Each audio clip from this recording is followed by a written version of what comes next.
My bad. But yeah, basically it's like, I think the biggest thing with customer acquisition is like seeing something over and over and over. Like when I tap in with a brand, it's kind of like, oh, I seen that. Oh, I seen it again. Oh, I seen it again. Like, okay, let me finally now get with them. You know, it's not the first time. Even though if the first time I do want to like tap in with them, it's like, It's some good dang. content or it's a good product or something. Yeah, it's like, oh, I need that. But it's like, Yeah. because everybody always think I'm gonna get to it later or something like Yeah. that. So it's like, how do you keep, popping back up? And that's when you get like the biggest like thing where you could do like a funnel, like a sales funnel type thing where you get them to click on something that like could bring them like some value. Yeah. That's the biggest thing, is like trying to get them some value without selling them on anything. Right. A 'Cause, hard like, sell. Yeah. yeah. So Yeah. Now you hit it right on the head. So like a customer on average needs to see your product about 5 to 7 times, right? So like you said, it's not, if they do buy on the first time, it's the impulse buy, but usually they gotta hit you. You gotta hit them 5, 7 times. So it can be like that organic content that you put out, like be the first time they see it. Your retargeting ads, right? If you get them in the funnel to sign up, you're hitting them with emails and texts, and that's like we just named 4 or 5 different ways, right? So that's like it can happen all in a span of 3 days, like very quickly. So I think that's what's been working well just for any brand in general. That's like a rule of thumb right there. But for us, I think one of the biggest things that I've seen recently work for us is like taking advantage of that organic content. So like TikTok, Instagram Reels, making content that's going viral, and we're getting all those customers for essentially $0. right. So That's the biggest thing. I think most companies know now that organic content is basically the number one way to kind of outreach to get to other people. Like obviously you still got your print, you got regular billboards, but if you're a smaller company, you're not really trying to buy no $5,000 billboard or nothing like that. Especially when TikTok could bring you more reach than any of that. So it's like that's kind of like the shift, and we're gonna talk about shifts and like just kind of how things are going, especially with the digital realm. You gotta see how far we've come from like just digitally over the years, and it's kind of like now it's kind of giving like a little bit more leverage to kind of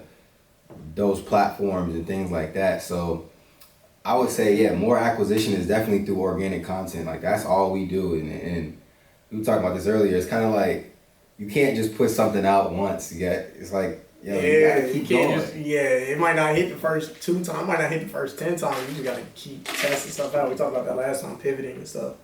So yeah, I think the organic, take advantage of that because it could cost you $0 to get in front of millions of eyes. So you have to take advantage of it. Just really just reverse engineer like the brands that you look up to, see what they're doing, and repurpose your content. Like you could keep like, I don't care if you took a video one day, you took it last year, whatever. Yeah, you can take a little smaller clip of it, put it out, add it to some trend, let something go. Like some people are talking about something now that you talked about 6 months ago. Take that bit and just put it out, and then it may just go up. So Facts. You never know. Always take the risk and just assess it properly. But Facts.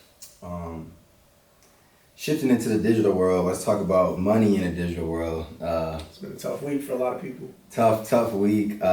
Crypto. If you have not heard, the FTX, which is It's like a trading platform. a big trading platform. I kind of would associate it with like a Coinbase, Binance. Yeah, Binance, like all those type of different trading platforms that you could kind of use. And they were hacked. So, well, hacked, quote unquote hacked. So a lot of people don't believe it that they were actually hacked. But a lot of people lost money because of it. So now they're just trying to, mitigate their damages that happen and weed it out. So a lot of people are kind of in the unknown right now. So, but they're not in the unknown because their money is gone. Yeah, no, it sucks because a lot of people, like I was telling you, I was joking around with it, but it's not really a joke. But a lot of people lost a lot of money. Like, sometimes like considering their life savings and college funds and stuff like that, it's all gone due to like careless mistakes and whatnot. So it's crazy. Read about it. One thing I was saying that I think it really sucks because people really dove into crypto because they really don't trust the government and stuff like that. And then for this to happen, it's just like it's got to be tough and it's got to be like I don't know, it's reality, but it sucks, man. My heart goes out to those type of people who lost everything. Yeah, that's the thing about it, like being like, you give people your money and it's supposed to be like trusted and you understand where it's at, where it's going, and kind of everybody wants the benefits going in their favor, what it could do for you. So to consider like the possibility of it just being gone like that, I don't think anybody ever takes that accountability, especially with these big businesses that are reputable and trusted. So yeah, blockchain, this is a hit for It's heartbreaking. For them, because now you gotta win that trust back, and if things can get hacked and anything can get hacked, but it's just like that's heartbreaking. Yeah. It's insured. That's why we buy insurance. That's why the FDIC is there, which they only insure up a couple, a little quarter million, right? Yeah, $250,000 of money. So, man, it's tough. It's tough, man. It's tough. It's tough. And it's really like right now, a lot of people are in the dark. So like they really don't know what's about to happen next. It's crazy. That's what they trusted, that guy right there. So. Yeah, and the thing is that they were saying, what I was mentioning in the beginning, is kind of like because of the economic place we are at, they kind of think that they took the money and like hid it away because they were because a lot, like, we talked about it last podcast, a lot of businesses are kind of stressed out right now because you kind of take the pandemic kind of messed up it fluctuated a lot of things. A lot of people were planning their business based upon earnings that were when things were going great. Like everybody was making money. There was a lot of money out in the circulation. And so a lot of businesses plan based upon those good times. And then the bad times hit and they're running short, they're missing things, missing expectations. It's kind of bad for a lot of businesses. So if you could probably imagine for crypto as well, something that not everybody's on board with. I don't personally have any money in crypto. I did. I did. I was like in Doge and everything, and then I was like, that was when pandemic. That was when it was like a lot of money out. Yeah.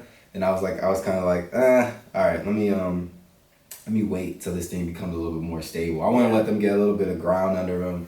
Like obviously you want to be first, but it's just too. Thing about it too is that all right, cool. Everybody took their risk and like seeing what could happen. I guess the good part about it is that crypto did tank a little bit, so it's now on sale. So, it might be a good chance to buy. And this is not financial advice, but yeah, there are ways to turn this negative situation into positive. But yeah, I also do think a lot of this stuff be like quote unquote kind of planned in a way, because if you really know, like the biggest thing is like crypto is kind of like fighting with like the agency, like the companies that have already been here, not companies, but like banks, the big banks. They're like the big banks. You take them out the game, or they can't tax as much as they would usually tax with crypto, or you're not a part of it. So I think that this kind of failing only allows them to enter the game more, right? Because then. It's all like that's what I'm saying, like they could have been in bed with the banks and kind of like a partnership. Yeah, it's kind of like a little like slight rollout, and only time will tell, but the banks are going to get involved. They already are involved. They already have their own kind of Bitcoin coin trade thing set up. But yeah, that was just something that I noticed, and that a lot of people are kind of like skeptical, but look. We can only know with time, man. Yeah, that's it. Time's gonna tell with that one. You can't ever prove nothing against those guys. So, let's see where we at. It's tough. I was gonna say we talk about going in, staying on a digital path. Okay. Digital versus real estate. Okay. Yeah, the digital versus real estate. We were talking about real estate because 2021, I bought top of the year. I bought my first home, condo, yeah. Something that, I encourage a lot of people to do just because, rent, we all know the game, man. Somebody else is making money and, you could be setting up and stacking. Essentially, it's like money going down the drain almost. Yeah. Paying rent constantly. And I mean, it's not, you know, it's, we say it like that, like it's something easy to do, obviously, but it's a process. Certain people are ready. Certain, you know, it just takes that time to get. I think a lot of people are ready. I think they think it's bigger than what it actually is. Right. Like the actual process is not that hard. It's just all about just staying in it. Because like a lot of people could lose, like, you know, you kind of like get kind of flustered from the whole little process. Because it is a little process. Because you go into it and go. It takes a little bit of time. You're talking to this person, you got to talk to that person, you got to actually find a property, and it may not work out that first time with that one that you wanted. Then you go back, look at the numbers don't work, so you got to go, you know, things is just right. like... It's not always perfect. Yeah, so it can kind of discourage a lot of people, but I encourage it because, you know, it's life-changing. But the same thing with the real estate and the digital real estate. I kind of asked this question to say, you know, somebody said if Instagram, Twitter, and Snapchat go down today, can your business still survive? And a lot of people no. A lot of people pack it up. They done. They got to go figure out what to do, and that in itself is the real estate. That's how you know it's valuable. That's where the value actually comes from. It's like over 90% of millionaires or people who like became millionaires did it through real estate. Just through real estate, yeah. Got rich, like did it through real estate. So yeah, no, I think real estate is it's definitely a way to stay wealthy. It's definitely a way to get wealthy. It's definitely a way to, you know, reinvest your profits. I guess my argument is, well, it's not even an argument because like I don't want to sit here and say verse real estate, but I think the digital space, we're in a crazy time that there's so much money online, like that you can make money from anywhere, like that there's Wi-Fi in. And the thing about with real estate, it's more of a slow game, right? Or let me say that again, it's more of a long game. With digital, I think you can get rich. Like I'm not gonna say overnight, but like you can get rich in like 30 days if you do the right things and stuff like that. So yeah, we in a crazy time. It's because real estate is set up by like old archaic systems, and digital is kind of set up in a way for it's popping. You know, like you can't deny the numbers because you can see them like right then and there with digital. Real estate is more if you build it, they'll come type vibe. So as things grow around you, you gain that value with your stuff as well. So that's both. Yeah, both is definitely the wave. Definitely the way that things are going. Digital real estate. That's what I think most of like when you kind of understand what the NFT thing. Because like honestly, to tell you the truth, there are certain NFTs that I can't understand them, but there's certain stuff that makes sense to me and like why you would want to own something. And I think once they make it more, once they dumb it down enough for everybody to understand, that's when it's going to be like very, very profitable. Not only for the people who are in the game right now, obviously they're gonna get really rich, but the people who get in the game when it's dumbed down are gonna be able to make some money. The early adopters, yeah. There's so many ways to make money in real estate. So many ways to make money in digital. Yeah. Like even just we talked about what your plans are with your you know, with your property that you bought recently. You know, you have an option to sell equity down the road, right? Yeah. And get that, whether it's cash or for you to buy the next property. You can do that in digital too. You can sell your business online. There's plenty of companies out there who are looking to buy digital spaces. I think it's money to be made in both. So yeah, do both if you can do both. Yeah, if you can do both. Yeah, for sure. That's definitely the wave, and that's the thing. The other thing I wanted to say too about like what I was saying about the platforms, and that's why it's good to have your own website. It's good to have your own stuff that you don't have to rent, because most times we're renting these places and things that we have. So the more you can actually have like the emails, like that's your own. Like no one can take away that stuff from you. If things go down, you kind of are able to still use that. So kind of always want to build your own value in a sense of saying like, all right, we're not planning for failure, but if something goes left, this is what we have, like that's ours that we can kind of show. And that also helps you too later down the road when you want to show proof to somebody that, you know, this is how much we're worth. Because look, these are what we have. This is what we have. These are the assets we have. Yeah, these are the assets that we can hand you right over. And, Right. Yeah. Now you made a great point as far as the Instagram. If social media goes down, is your business able to keep running? I think my business would be able to, just because I made it a point to collect as many emails and texts, phone numbers. That's like the list I own and stuff like that. So yeah, I think it's true for me, but not many businesses are going to keep going through that. Have to get outside, start. Get start outside. working. Get back outside, man. Start your own social media. I guess we could kind of touch. Shout out to is that what company is that? Wakanda Forever. That's Is it Marvel? That's Marvel. Shout out to them, man. Yeah, that's Marvel. Shout out to Marvel the Did new you see it? movie again. I didn't see it. I'm waiting. I'm not going this weekend. It's how it It's be. too bad. It's too packed. But I support. I always go. I went to the last one, and I think that was like one of the. They had major success with the first opening. I think we all went and saw it. Like us as in the culture. Maybe, yeah. Yeah. We was outside. Everybody's in line like this. Like. So shout out to the second one. I'm gonna go check it out. But shout out to I want to just give a shout out quick to like the new Hollywood, Atlanta, and just all the movies that have been been making here. They've been making here. I think it's dope. It's exciting. I couldn't tell you exactly why it's been happening here. I think it's because like obviously Atlanta's like one of the most creative places in the world. And you kind of look at people like Tyler Perry that have had major success.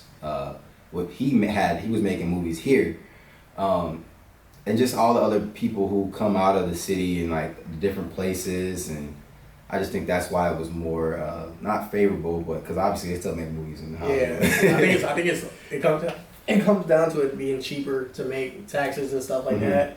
I guess Georgia has a good tax policy for film and stuff like that. So yeah, shout out to Atlanta. I think the Tyler Perry studio thing, I think that's very underrated. Yeah. He has his own land. He has his own production team. So like these movies with big budgets, they pay him to shoot there. So I think that's huge. That's like the first time we've seen this as a black man to be in film. So shout out to him. Yeah, shout out to him for creating his own. Yeah. So now they gotta rent. Yeah. They gotta go pay him. They Create your own. They gotta go pay him. So yeah. That's a blueprint, so like take advantage of it. So I guess we touch on this. So we kind of touched on this a little bit, but short form content, and I guess the way that everything is moving in social media. With that, you got to look at kind of how Twitter, Instagram, and you got to look at the way they compete. Because the way they compete is pretty much telling you what's to come in the future, I think. And us as people, we've kind of lost our way of being able to look at long-term videos. Like, I can't tell you, like, if something starts off in the first 5 seconds and I'm not interested, I'm gone. I'm gone. I'm sorry. Unless you like somebody I know in like real life, I'm probably gonna be like, all right, I'm out of here. Or whatever. But I ain't mean to cut you off, but I keep telling people, bro, if you can capture people's attention within the first 3 seconds, you can get rich. You figure out how to capture people's attention with a hook, you can get rich. Right? You can get rich. So short form content, I think TikTok really spread like wildfire. And I feel like companies had to adapt. So Instagram, YouTube Shorts. Obviously we got Reels now. We got Twitter is even doing like their own little thing. So TikTok Snap, and it pretty much has changed. Like if y'all haven't realized, it changed. Well, hold on. Yeah, I'm not taking away. No. This the credit. This is crazy that we always forget about Vine. Vine was the first people to do it, and we were. Vine. Yeah, we were, but it was different too. And I will say it was different just because of the way they had it set up. TikTok. The credit they get is because they don't just got the short form content. They have the algorithm, and the algorithm that they have is insane. Yeah, it's really your For You page. Yeah, like they're gonna keep coming at you with the same content, and that's the best part about it is that if you go on TikTok, you could have 2 followers and make a video that goes viral. Yeah.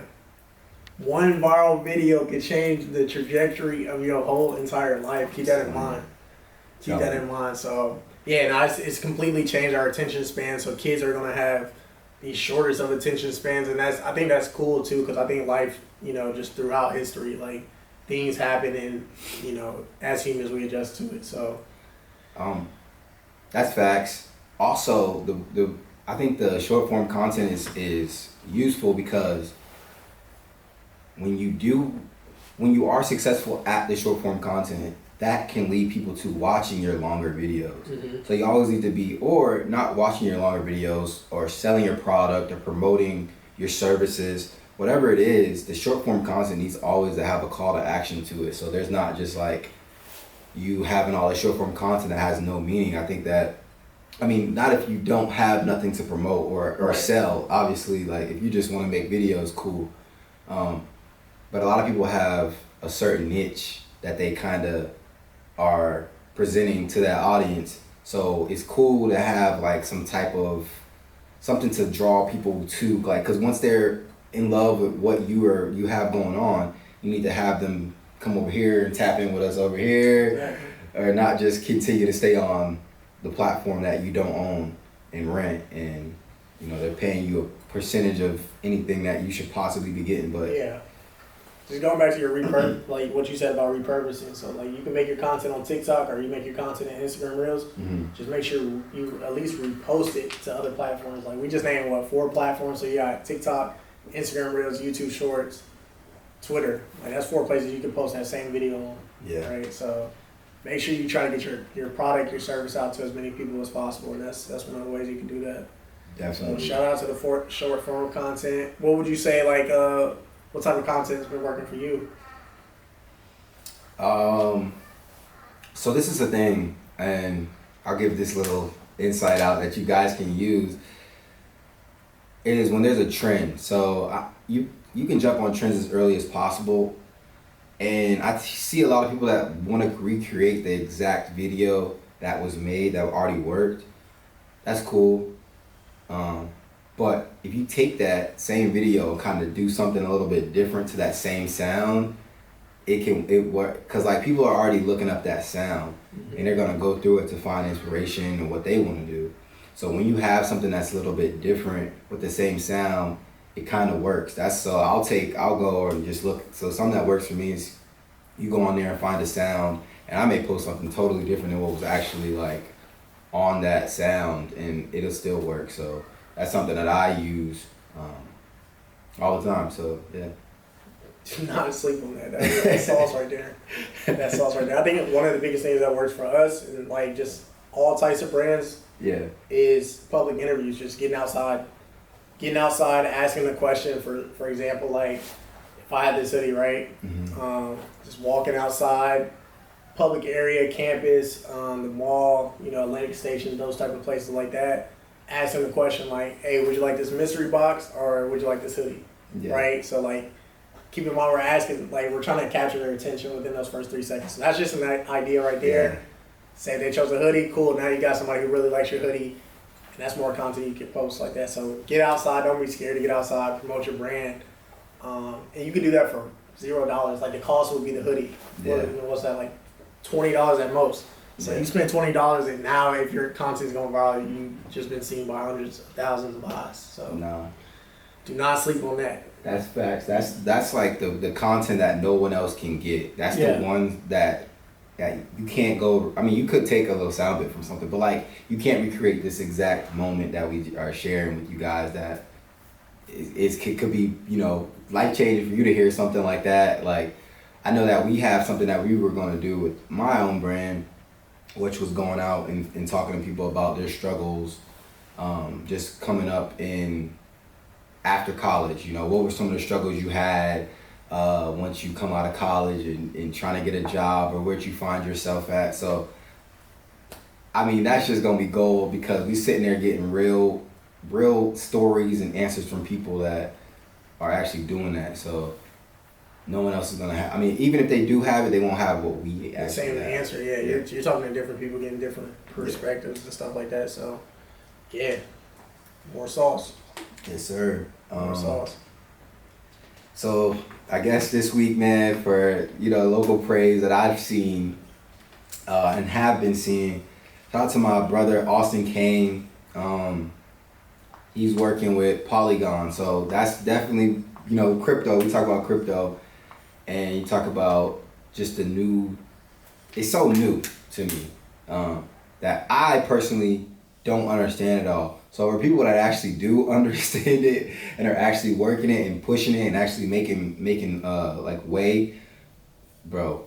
They're changing the game. Yeah, changing the game. I used to read. So he has a Substack that I used to read, and it was explaining like Web3 and kind of how it's changing the game with what we know as the Web2, which we have now, and kind of the way this digital real estate that we are talking about can actually be implemented and used, and kind of how it changes the game from us being like creators and actually owning the stuff that we put out. Right. Because now it's kind of like the platform owns it.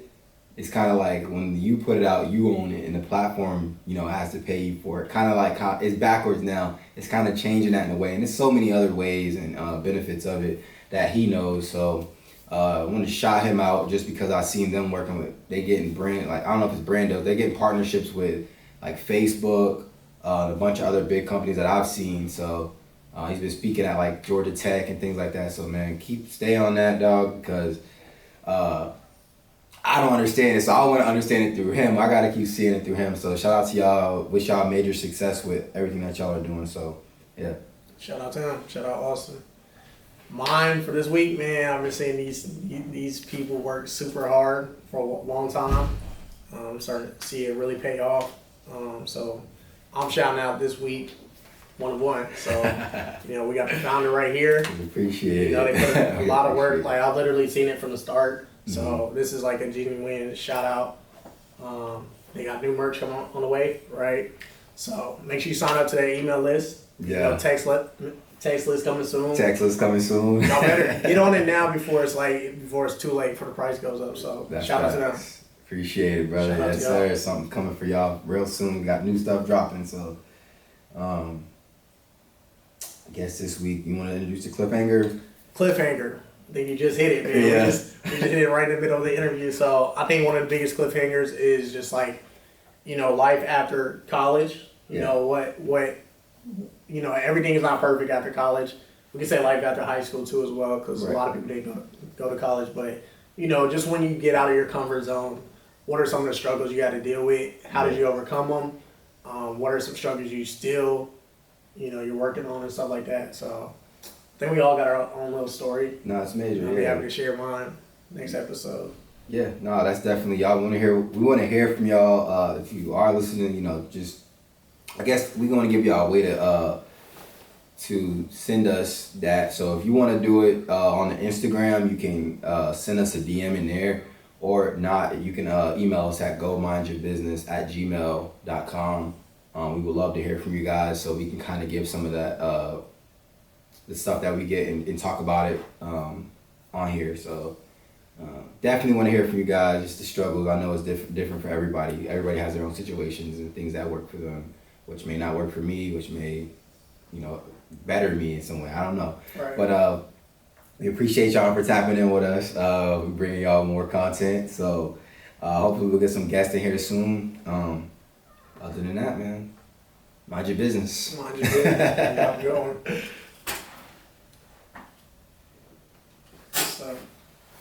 Good stuff. I feel like we freestyled it, but I feel like it was Yeah, still so smooth. good. Yeah, it was still smooth.